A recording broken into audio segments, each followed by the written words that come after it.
Friday of the 11th week in Ordinary Time. A reading from the second book of Kings. When Athaliah, the mother of Ahaziah, saw that her son was dead, she began to kill off the whole royal family. But Jehosheba, daughter of King Jehoram, and sister of Ahaziah, took Joash, his son, and spirited him away, along with his nurse, from the bedroom where the princes were about to be slain. She concealed him from Athaliah, and so he did not die. For 6 years he remained hidden in the temple of the Lord, while Athaliah ruled the land. But in the 7th year, Jehoiada summoned the captains of the Carians and of the guards. He had them come to him in the temple of the Lord, exacted from them a sworn commitment, and then showed them the king's son. The captains did just as Jehoiada the priest commanded. Each one with his men, both those going on duty for the Sabbath and those going off duty that week, came to Jehoiada the priest. He gave the captains King David's spears and shields, which were in the temple of the Lord. And the guards, with drawn weapons, lined up from the southern to the northern limit of the enclosure, surrounding the altar and the temple on the king's behalf. Then Jehoiada led out the king's son, and put the crown and the insignia upon him.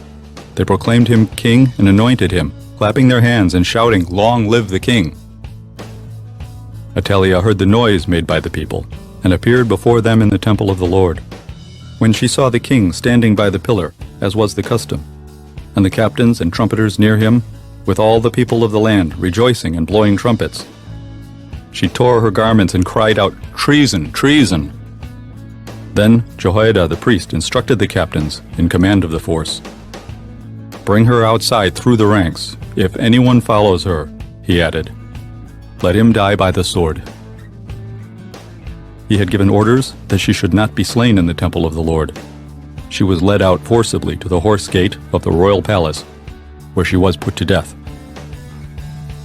Then Jehoiada made a covenant between the Lord as one party, and the king and the people as the other, by which they would be the Lord's people, and another covenant between the king and the people.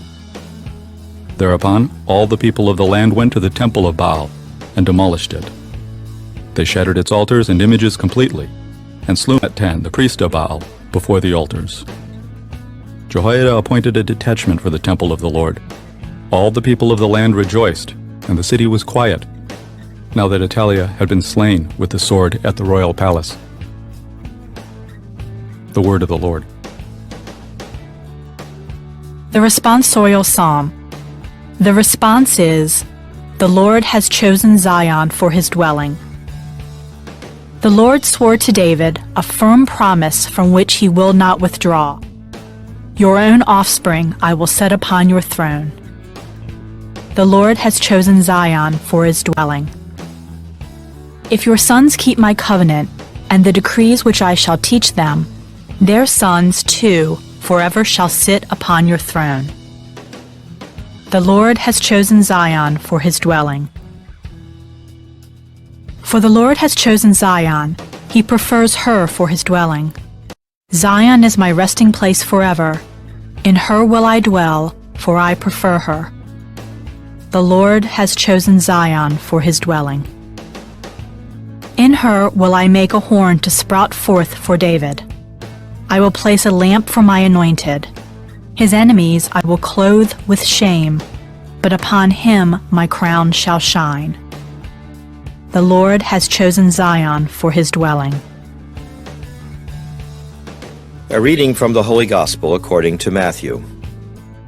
Jesus said to his disciples, "Do not store up for yourselves treasures on earth, where moth and decay destroy, and thieves break in and steal. But store up treasures in heaven, where neither moth nor decay destroys, nor thieves break in and steal. For where your treasure is, there also will your heart be." The lamp of the body is the eye. If your eye is sound, your whole body will be filled with light. But if your eye is bad, your whole body will be in darkness.